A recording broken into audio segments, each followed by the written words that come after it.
This week we'll be taking a look at some changes coming to Rust, including better rivers, changes to wallpapers, including a ton of skins that were added for it, and we've also got this sneak peek of what one of the two Oasis is going to look like in the future world update. It looks like rivers are going to be changing alongside a bunch of things we covered in last week's video. As you can see here, we ripped off the Ox 2 staging map again and plugged it into the main staging, and we get this very crude version of what it might look like, not what it will look like.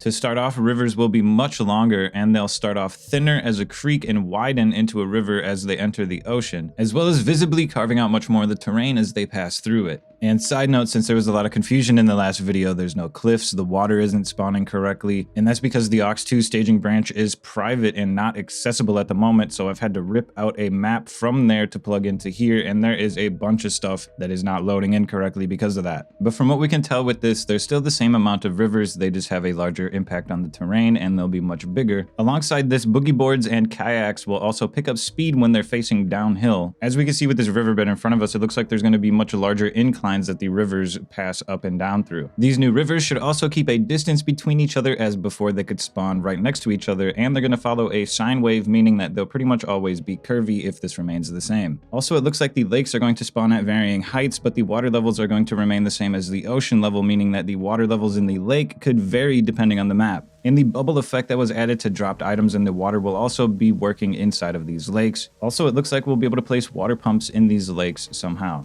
The collider on the floor of the hot air balloon has been raised to its highest plank, as well as the physics being changed from continuous dynamic to continuous speculative. And from my understanding, that means that it should be more accurate when detecting collisions.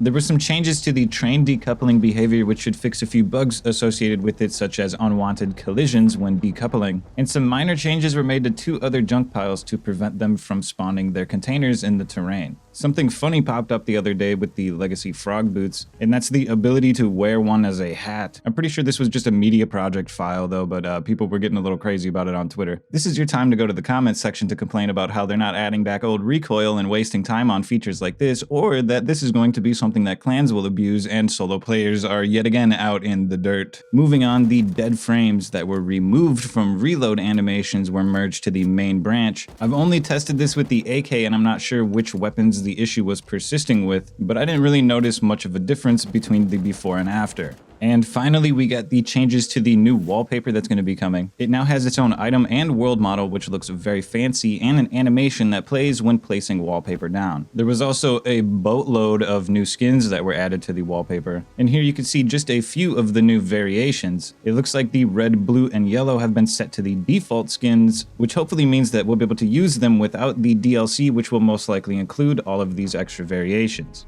Also, there was a new command added and each skin given its own ID, and when given a radius and a skin ID, every block within that radius will have a wallpaper placed on it, and if you set this value to a -1, it'll be randomized like in the clip I showed you with all the variations. And that's all I got for you guys today. Leave a like if you enjoyed the video, leave a dislike if you didn't, and I'll catch you in the next one.